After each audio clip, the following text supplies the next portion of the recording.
working at McDonald's. That's the common claim, and that's actually true. But the thing is that it's not just about money, it's about the times. That's true. And the times in Magic are awesome. I'm a big fan of the times here in Legacy. We've got this matchup between Goblins and Blue-Black Fairies about to start. James Hitchens on the right with Goblins, Blue-Black Fairies on the left. And Aether Vial from a mountain. I wonder what he's playing. Dustin checking the Aether Vial, making sure he reads it and knows the text. And he's going to go ahead and force a bullet.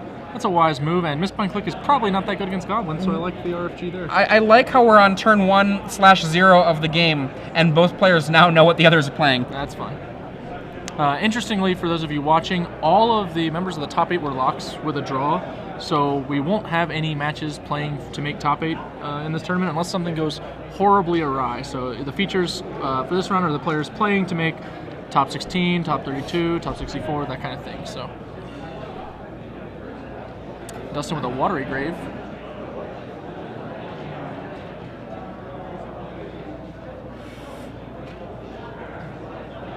And a Skirk Prospector. Note James did play the Skirk Prospector after playing his land, just in case of a potential daze. Probably not really sure of what he's up against when he sees a Misbind Click and Watery Grave. A little wary. What's going on? Well, I think archetype-wise he knows, but card content-wise, that's the mystery. Yes, indeed. One of the mysteries he's going to be unhappy to unravel after sideboarding is that Dustin actually came with Engineered Plagues in his sideboard. Oh, that's so mean. Yeah, about that. Prospector strikes first blood, following the Force of Will to drop Dustin to 18.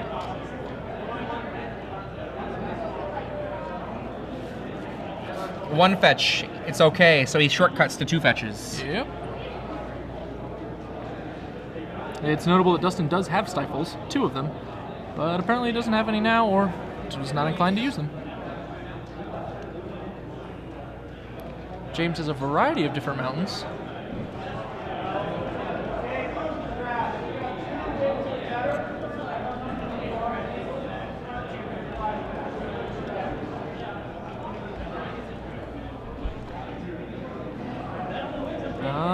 Goblin Warchief post-combat. Okay. It's a little awkward. Perhaps he expected something as a result of the Prospector's attack. Either way, we've got an end-step Spellstar Spray from Dustin. Okay.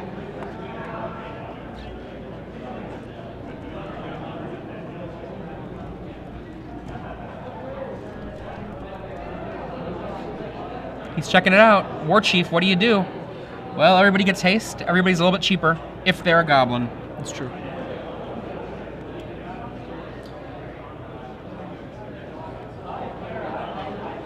Untap. He's going to go ahead and Vendilion Click during... I think after the draw. Because you can see James is untapped. Oh, you're right. My bad. And there's a Sharpshooter, a Goblin Matron, and... a Sting Scourger. Okay. A couple of our bullets there. Yeah. If I were Dustin, I would be very sad right now. I would take the Sharpshooter just because that is a machine gun waiting to kill everything. If he plays Sharpshooter, he will kill everything with the Warchief's haste. Yep. So he has to take the Sharpshooter, but James is just going to play Goblin Matron and search it right back up, almost certainly. Yeah, it'll delay things for a half of a moment. Yep. The Skirk Prospector will mean it comes out, but it'll be the death of the Prospector. We threw the Sharpshooter into the graveyard there. There we go. It's on the bottom still. You can still find it. Yep.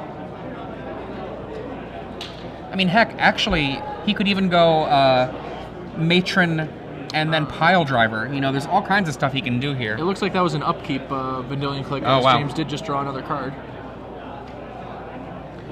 War Marshal. That's a fine man. That's a lot of mana with Skirk Prospector. Can he actually just play the Matron, search up the Sharpshooter, and then get it again? I think he could have, but he's not doing that.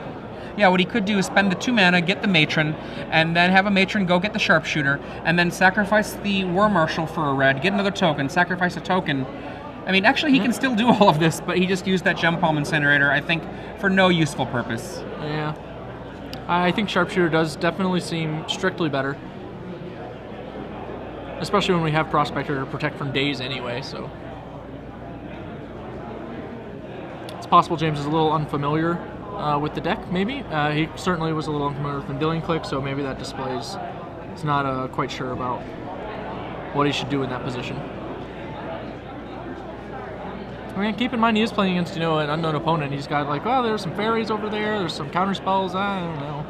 But one of the things about Legacy is it's incredibly hard to actually know all of the archetypes unless you are a dedicated Legacy player. I mean, how many fairies players were in this room?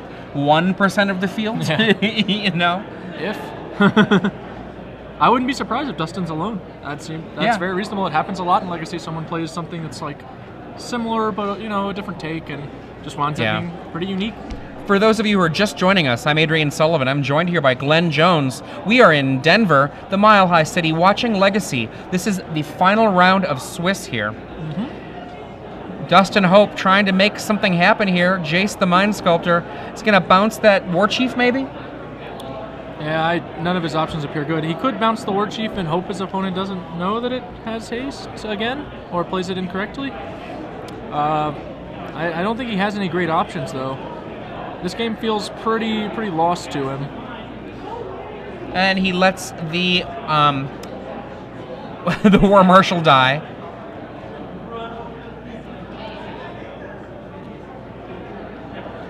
Jace does not look long for this world. No, not if that War Chief rejoins the party.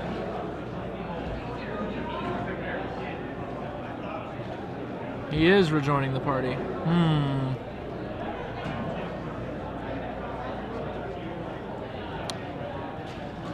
Sends the tokens into Jace, the War Chief into the face. And this board looks startlingly similar to the board before Jace, which is always bad news for whoever's on the other side of that meeting. Generally, you want to play Jace and kind of change things. Yeah, if Jace actually comes down and is just a really bad Mana War, or Aether Adept if you prefer, that's just not where you want to be with it. Sammy B points out the one token just came into play and couldn't have attacked, but the War Chief gave it haste. Yes. So actually, into the red zone with that guy. Yeah, one of the things about the various kings, except for the actual card Goblin King, they give haste. And what that means is you can actually accomplish crazy kills out of almost nowhere. Much like what we may be about to see right now. Matron for Pile Driver, and a lot. The Pile Driver is going to be swinging for 9, and the various other creatures will combine to make up lethal unless Dustin has some kind of response.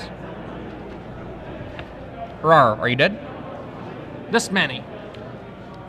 That's 14, looks like. Dustin's going to go ahead and do the math. Do the math himself. 1, 5, 8, 11, 14 is what I got. Die. Well, it looks like 14 is what Dustin came up with, too. Yes. To the sideboard. Not a great Game 1 matchup, I would say. I don't think Fairies wants to sit down across from Goblins in any universe. This is probably really true. Now, that being said, Dustin has Engineered Plague. That is a real deal. Go for the Throat is also a real deal. I think the things I'm going to see, Jace, I do not like Jace versus Goblins. I think it's slow. I think it's often a quasi-fog for 4 mana. I think the Fairies deck kind of likes to, in this matchup especially, live in its ability to attack while defending. Yeah. And I think he's going to side out the Jaces. I honestly think he might decide to bring in the Massacres. He cannot cast it for free, but a 4-mana Wrath is still a 4-mana Wrath. Wrath of God is a semi-reasonable playable card in Legacy, and as a sideboard card against Goblins, it can let you answer a Ringleader if your opponent doesn't think you have the ability to massacre. I accept that. That's reasonable. One other thing to think about here is whether or not you actually want counter spells in this matchup. Given that all it takes is a Vial, and your world just crumbles. Yeah. I think you may want some of them on the play when you can counter a Vial with such Spell Pierce and Daze, but on the draw, you probably have to bring out almost everything. Well, the problem with Spell Pierce is it only counters Aether Vial, and for that matter, Red Elemental Blast in the sideboard. Sure.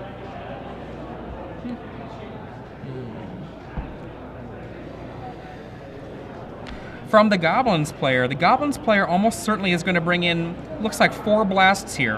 Pyroblast and Elemental Blast. Other than that, I don't think anything else is actually all that valuable. Thorn of Amethyst I mean, it does some stuff, but it's not really for this matchup.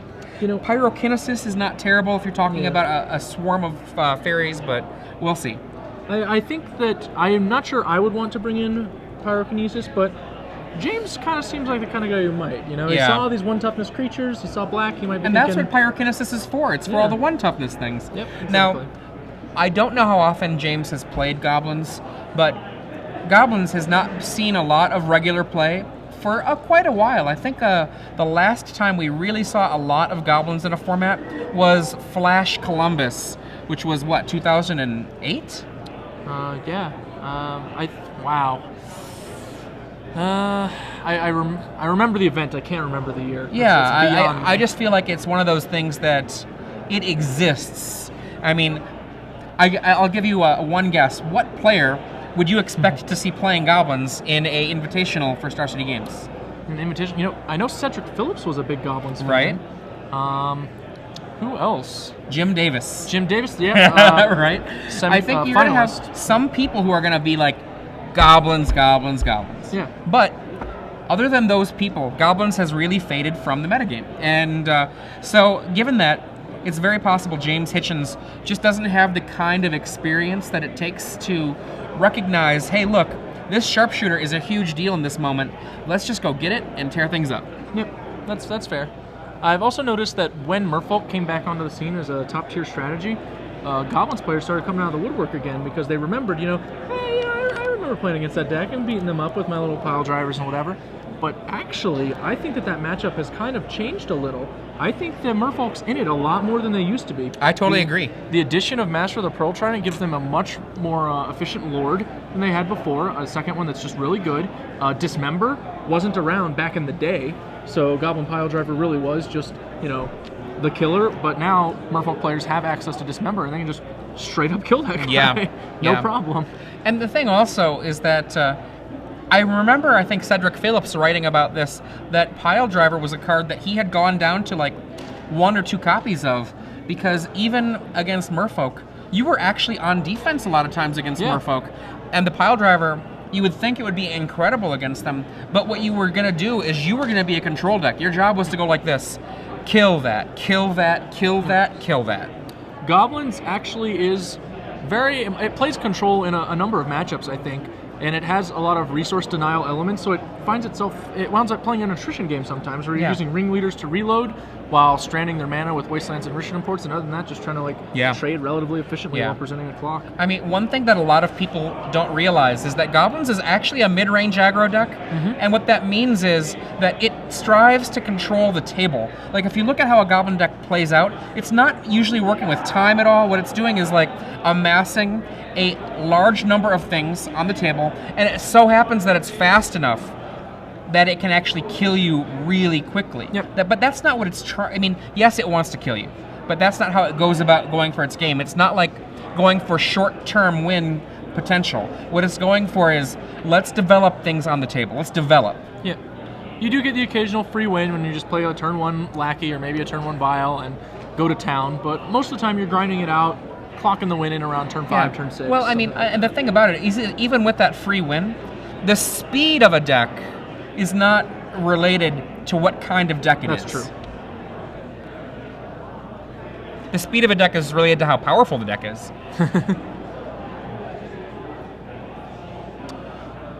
As you're seeing on the screen, James is mulliganing to 6 with Goblins after Dustin keeps.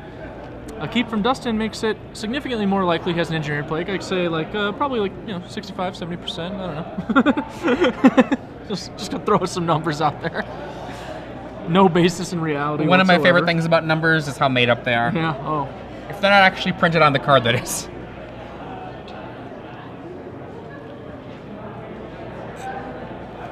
We're fetching for Underground Sea. Do we have a discard spell? It's always a little awkward to go for the dual lands against Goblins when they can set you back, but it looks like he has a couple other lands, and getting wastelanded when you're on the play is actually not so bad as long as you can play spells after that. Inquisition. Reveals Mountain. Wasteland, indeed. Pile Driver, War Chief, Reb, and I can't Siege tell. Gang Commander. Wow. That's a foil Siege Gang? It's a Siege Gang from the Elves versus Goblins dual deck. And he takes out the War Chief Sure. which I am a big fan of. War Chief is Goblin's deck's version of Priest of Titania. Yeah. Or is it Titiana? I always forget. Titania. Wasteland. Takes out that Underground Sea. Dustin's hand is Brainstorm, Go for the Throat, Cavern of Souls, Fetchland, is that what that? No, that's the same cavern. Can't really see that. Massacre. He did bring in the Massacre, but he has no other colored sources of mana. He's going to have to just play this Cavern of Souls. I'm going to go out on a limb and say that he named Fairy. I don't think he did. Wizard, though. I don't think he did. I think he named... Snuffleupagus? I like yes, to name that Snuffleupagus. It's my go-to nonsense creature type. I don't think you can name Snuffleupagus. I don't think you can do it legally, but you can try. He names Wizards, Wizard. Man, I got it wrong. Oh well. Aether Vial. Wizard is probably a strictly superior choice to Fairy, as all the Fairies are wizards, and he can put his opponent, the fear of Snapcaster Mage, into his opponent, which could be valid. For those wondering, Dustin doesn't actually have any Snapcaster Mages in his deck, but James doesn't know that. Well, the thing about it is, if all of his fairies are also wizards, it actually is a nice little bluff. Just being able to say, I could Snapcaster, I could do it. Force of Will is going to counter Aether Vial, removing one of his redundant Brainstorms. Redundant is a real awkward term to say when discussing a card Brainstorm, huh? It's like redundant Ancestral Recall. Though to be fair, if you have one of those, you might be losing the game. That's true. He got rid of his Spell Snare to do it. I'm sorry, he kept his Spell Snare to do this. The problem is, yeah, that Red Blast is going to counter, and now he's kind of in trouble because that Spell Snare doesn't do anything, but the Brainstorm would have. Yep. I don't think I agree with that. I think I would rather have two Brainstorms than a Brainstorm and a Spell Snare when I know my opponents can resolve the Aether Vial with a Red. On the left, Dustin Hoppe, playing against James Hitchens, who's just tearing this game up. Wow. Wasteland's going to destroy Cavern of Souls, and Dustin is in the unenviable position of no permanence. If he was playing certain formats, he would no longer be allowed to talk. Oh, now he has Misty Rainforest, finding perhaps a basic land this time? His opponent has already played two Wastelands. At this point, a third one is probably going to knock him out anyway, because future non-basic lands he draws are going to be rough, so yeah, I would search for an Underground Sea. You are greedier than I. I mean, play around everything until everything kills you, and then play around nothing. You know? It's a pretty reasonable motto. I see Brainstorm in hand. What does that do? Pro blue. Mm-hmm. Not pro black. And it has a throat. And the Aether Vial ticks up. So do we think that Dustin should have fetched for Swamp on turn one? Yes. Or do we think he should have held his fetch and passed without Inquisitioning on turn one? I want to Inquisition on turn one every time. Okay. Swamp. I think I agree with that choice, because it is important to grab the Vial if there is one. Grab the Vial, grab the Lackey. Brainstorm. Storm and Brains. I don't really like that we waited until the end of the turn to do this, to be totally honest, because if our opponent drew a Red Blast, it's pretty reasonable to just Red Blast this desperate grab for lands. And I don't think he even drew any, so it looks like this game's just going to be lights out because... Did he get Brainstorm locked? Yeah, I believe that is the case. He can Brainstorm again on the next turn to try and hit the one card down, but then he won't be able to go for the Goblin Pile Driver. He'll just continue falling behind. The Vial's coming online. Oh! He's almost got Threshold. No, he does. Does have Threshold. For those of you who are just joining us, I'm Adrian Sullivan here in the booth with Glenn Jones. Dustin Hoppe on the left with Fairies playing against James Hitchens with Goblins. Now, normally Fairies in Legacy looks more bluish than this, sometimes blue-white, almost approaching kind of like a Stoneblade style. But this is actually kind of classic Fairies, black-blue. Yep. Bitter Blossom, all that stuff. Dustin may be catching a little bit of a break as James is drawing a couple of lands. Granted, some of those were pretty good. Right. The Wastelands in particular. But he appears slightly flooded, considering he has a Vial on the field and lacks any real aggression. And Dustin draws. Let's do a main phase Brainstorm here, Dustin, if you've got it. And now that we're in, now we're just going to wait. Yeah, and this was a main phase for sure. 4. Look at this. I think we're going to see... Oh, goodness gracious. A Wasteland from James Hitchens. Again, Dustin Hoppe can't talk. No permanence. That's the rule. but no other play from James. That means he has no, no ringleader here. He's just trying to build up to that Siege King commander. I think he's not. He didn't play the ring. This is a little bold. Discard. Oh, he did find that third wasteland. I still like searching for the underground sea. And in for one again. I'm a little confused. Here we I'll go. What's confess. this going to be? Okay. Kiki Jiki. Woo woo. Let's make it in for 6. Star City Games Premium. Join today. We haven't yet made a Goblin Pile Driver token, or that's, about 1,037 on our list of tokens. You should get on that. If you would like to have Star City Games make a Goblin Pile Driver token, make sure to message Glenn Jones. His private email address is... You know what I actually would like?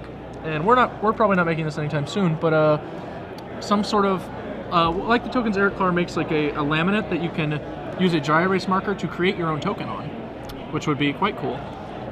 That way, when you have strange cards like Kiki Jiki, you can just doodle a little goblin. That's cool. That's cool. Put a little power toughness. That's cool. That's cool. So Jesse, our current director,